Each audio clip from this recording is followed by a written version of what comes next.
گەشانەوە لێرەوە دەستی پێکرد. تاریکی کۆتایی هاتوو شار و گوند و ماڵ بە ماڵی کوردستان ڕووناک بووەوە. ڕۆژە لە دوای پرۆژە تەواو دەکرێن هەر لە ڕێگەوبانەوە بگرە تا خزمەتگوزاری گەیاندنی ئاوی خێرا و ڕووناکیش یەک لەو پرۆژانەیە کە کوردستانی بە شێوەیەکی سەردەمیانە بەرەو پێش بردووە و گەشاندوویەتیەوە. ئامانج لەم پرۆژەیە وەک ڕوون و ئاشکرایە کۆتایی هێنان بە کێشەی دەیان ساڵەی نەبوونی کارەبا و دابینکردنی خزمەتگوزاری زیاتر و باشترە بۆ هاوڵاتیانی هەرێمی کوردستان. پرۆژەیەکە کە تاوەکو ئێستا حکوومەتی عێراقیش نەیتوانیوە بەڕێوەی ببات.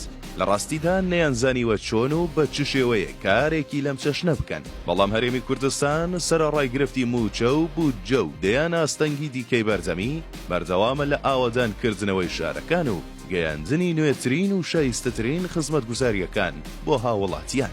ئامانجەکە بەم شێوەیە کە تاوەکو ساڵی 2026 سەرجەم هەرێمی کوردستان ببێتە خاوەن ڕووناکی و کارەبای بەردەوام. لە ئێستادا زیاتر لە 3 ملیۆن هاوڵاتی پرۆژەکەیان پێگەیشتووە.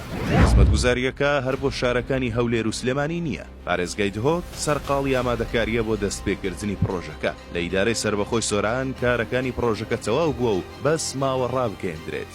لە ئیدارەی ڕاپەڕین فۆرمی خۆتۆمارکردن دراوە بە هاوڵاتیان و ئامادەکاریەکان دەستیان پێکردووە. ماوەتەوە ئیدارەی گەرمیان کاویش لە داهاتوویەکی نزیکدا ڕووناک دەکرێتەوە.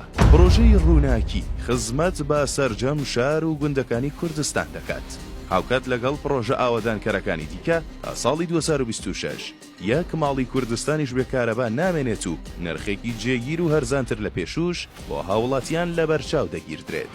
ڕووناکیەکە بەشێکە لە پرۆژەکە، چونکە بەم پرۆژەیە ئاسمان و هەوای شارەکانیش خاوێن بوونەتەوە و ژینگەیەکی تەندروست و ئاسوودەتر بۆ هاوڵاتیان ڕەخسێنراوە.